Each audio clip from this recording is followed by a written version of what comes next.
খবর 24 সাথে আপনাকে স্বাগত। নতুন নতুন খবর জানার জন্য আমাদের চ্যানেলে চোখ রাখুন।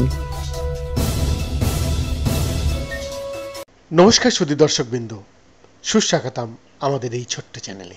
আজ বিশ্বকবি রবীন্দ্রনাথ ঠাকুরের 161তম জন্মদিবস। বাঙালি মননে শয়নে স্বপনে রবীন্দ্রনাথ। দীপ্ত সৌম্যকান্ত সুপুরুষ রবীন্দ্রনাথ ঠাকুর সমাজের প্রতিটি স্তরের মানুষের মননে। এহেন দেশপ্রেমিক মানুষটি কিন্তু ভীষণ দৃঢ়চেতা ছিলেন, অন্যায়ের বিরুদ্ধে প্রতিবাদে মুখর হতেন।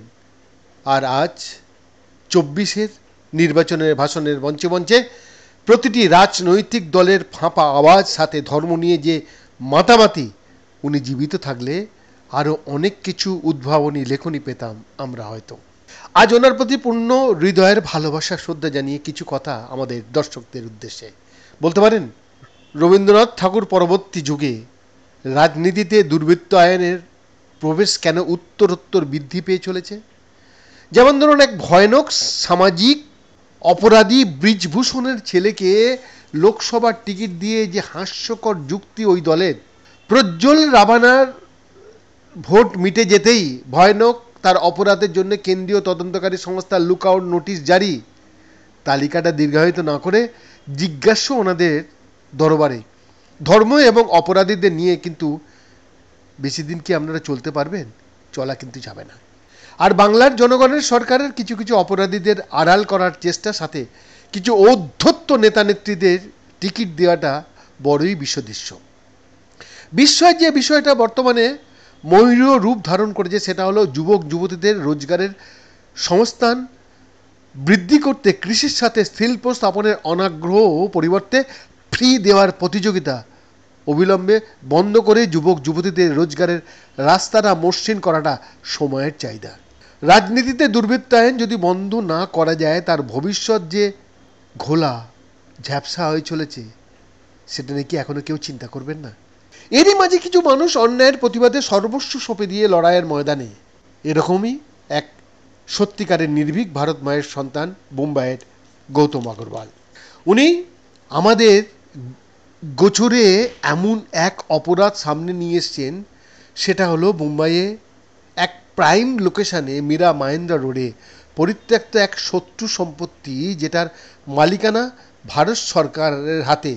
সেই প্রপার্টি শুধুই প্রচুর অর্থের বিনিময়ে হস্তান্তরিতই হয়নি, সেখানে তড়িঘড়ি বিশাল বিশাল ইমারত তৈরি হয়ে গিয়েছে।